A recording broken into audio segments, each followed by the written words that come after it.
উঠে গেছে না পোকা, ভিডিওতে উঠছে না পোকা।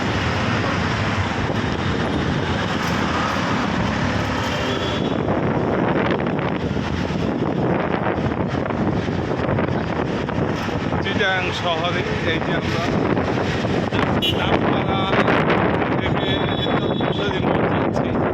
এখন কি বন্ধুদের বাসায় আমরা জামাই খাওয়ার কষ্টে হাসি আসে না, তবুও আসে।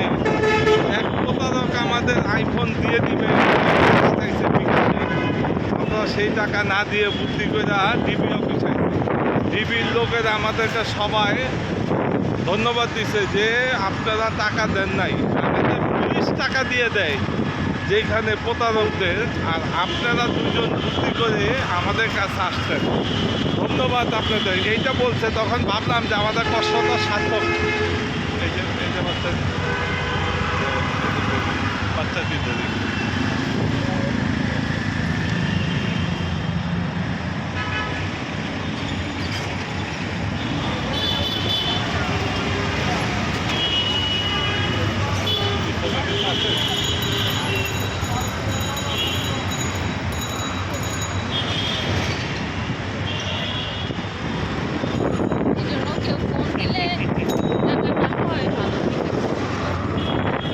আজকেই আসলাম চট্টগ্রাম, আবার চলে যাব আজকেই। টিকিট কেটে গেছি আমরা। চট্টগ্রাম শহর।